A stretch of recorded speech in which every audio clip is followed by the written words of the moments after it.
This weekend is definitely like Christmas for me. It is Daytona 500 weekend. My Sylvania Cup Series doesn't race this week, but I wanted to do a special video tributing the Daytona 500. So in the Sylvania Cup Series, I've also ran my own Daytona 500. Sometimes in collaboration with the Cup guys, sometimes not. For example, in the 2011 season, my season actually started in April, and it was only a 375-mile race. The eventual winner was Tyler Shangle, who started at the back of the field.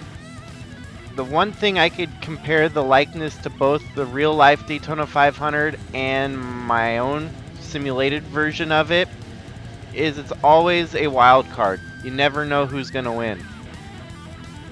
In its 10 years in my series, there's not been a repeat winner yet. As you look at the NASCAR Cup Series, however, Denny Hamlin has won 3 of them in the last 5 years. So yeah, this week is a bye week for the Sylvania Cup Series.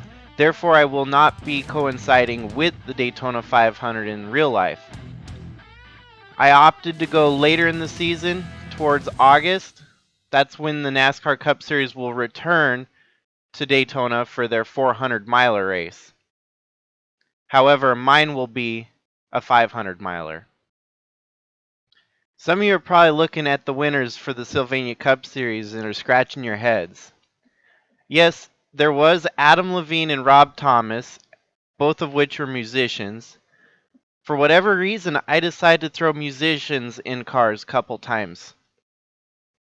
And it just so happened the first race that Adam Levine ever raced was a race that he won.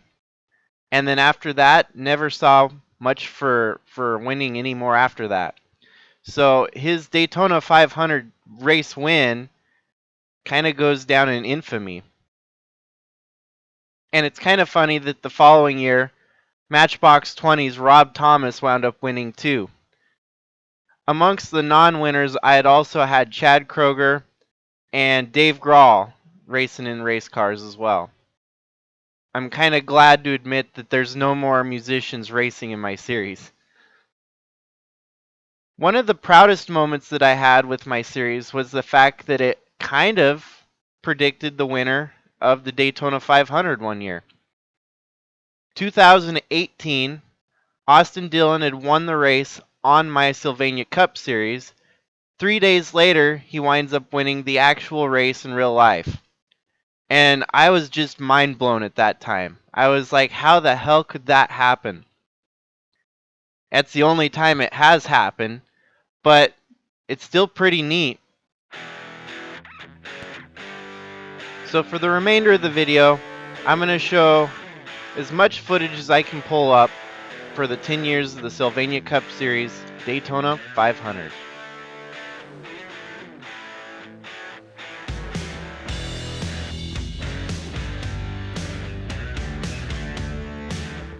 This will definitely be a trip down memory lane. I haven't checked out a lot of this race footage in years. The current race that's being highlighted right now is the 2011 race, the Daytona 375.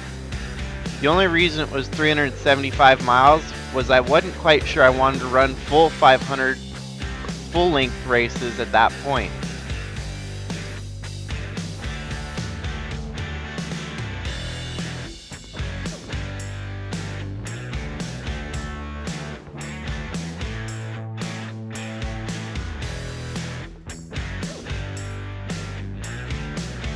The 2011 race went caution-free, and Tyler Shangle wound up winning over the number 65 of Nathan Mann by nearly 3 seconds. So the first official Daytona race that I had ran was pretty uneventful.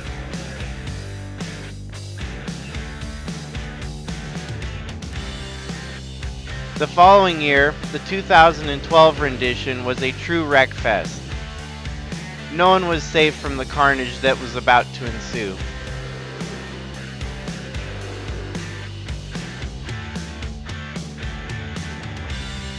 Usually when they're racing in a pack 3 wide, something's gotta give. Heck, even our eventual race winner of the 8 found himself in a hairy situation trying to get through the first wreck.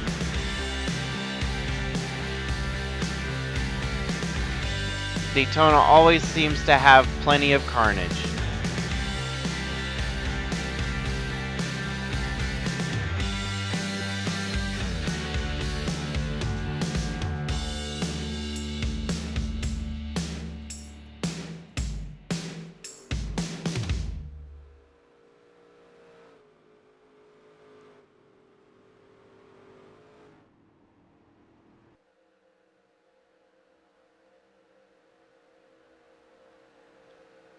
The 2013 race fell into the same rut as the 2011 race. It was very anticlimactic. As you can see pictured there, the number 5 of Adam Levine and then the number 20 of Rob Thomas right in front of him, who would wind up to be the race winners for the following 2 years. Adam Levine wound up winning this race pretty dominantly with a over 7-second lead over second place.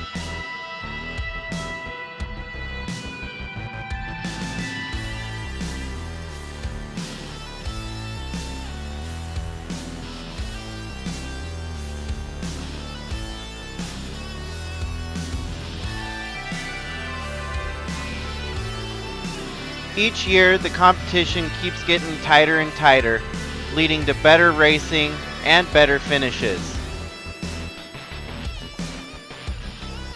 The 2014 season actually implemented a brand new car model that I hadn't run yet. So the evolution of the Sylvania Cup Series in a way.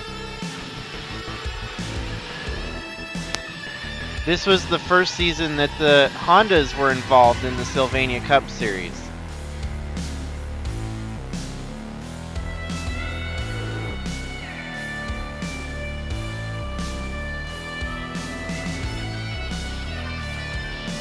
As you can see, the pack racing is really tight.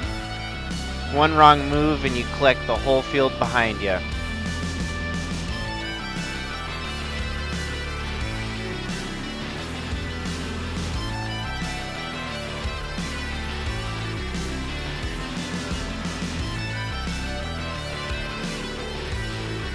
In 2014 was home to the first close finish at Daytona that we had.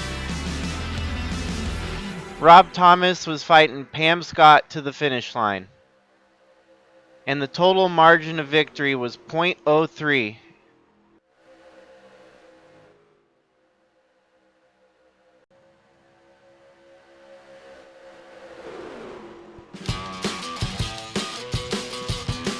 And then the SCS 2015 Daytona 500. As we saw in that last race, Pam Scott had finished second.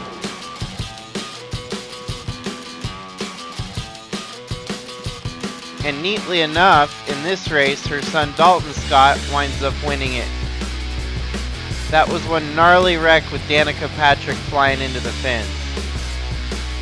Kenny McCormick's getting into a crash there himself. Yeah, no, I did that so that if Kenny got in a wreck, you could exclaim that they killed Kenny.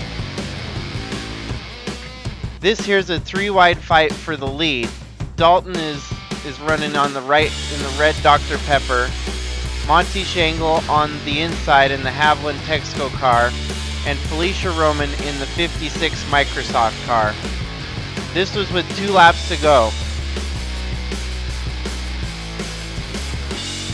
Dalton works his magic, comes back on the inside, and winds up taking the lead back on the last lap. It wasn't without some fighting. He had Felicia running right behind him. And this was also a really close finish. So back-to-back seasons with a very tight finish.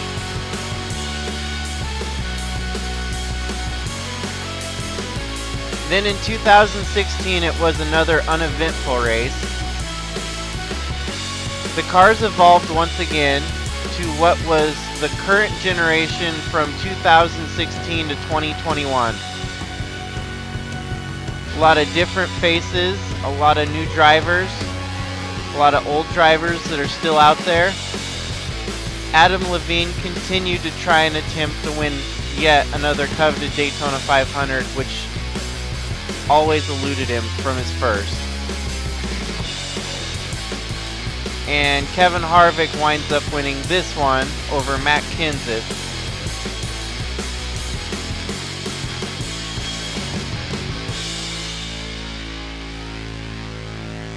One of the last races I wanted to cover without making this video too lengthy was the 2018 race.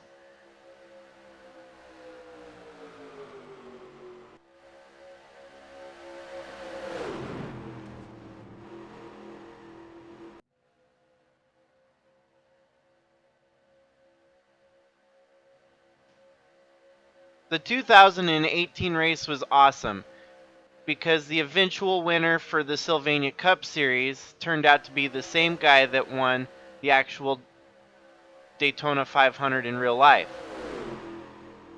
This isn't likely to happen every year because I don't have a whole lot of NASCAR regulars racing in my series, but for some reason in 2018, the deck was stacked. To be exact, there was 13 Cup regulars running in this race, in comparison to at least 35 non-Cup regulars. But even so, many of those Cup regulars had a chance to win the race. Austin Dillon wound up fighting with Ross Kenseth in most of the battle up front towards the end. 3 non-Cup regulars also comprised the top 5 pictured in this fight.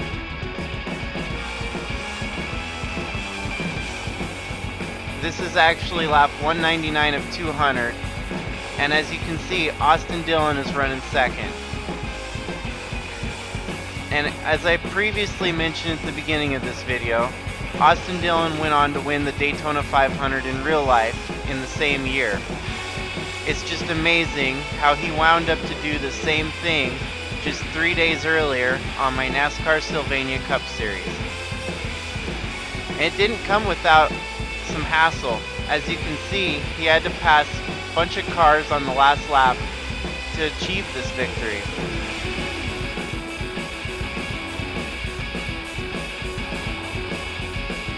And yet again, another close finish at the start-finish line.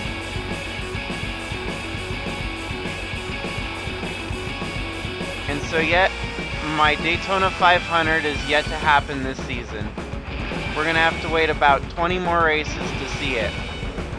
And with this year's victor, spoiler alert if any of you haven't or interested in watching the Daytona 500 for this year, Austin Cindric is in my Sylvania Cup Series this year.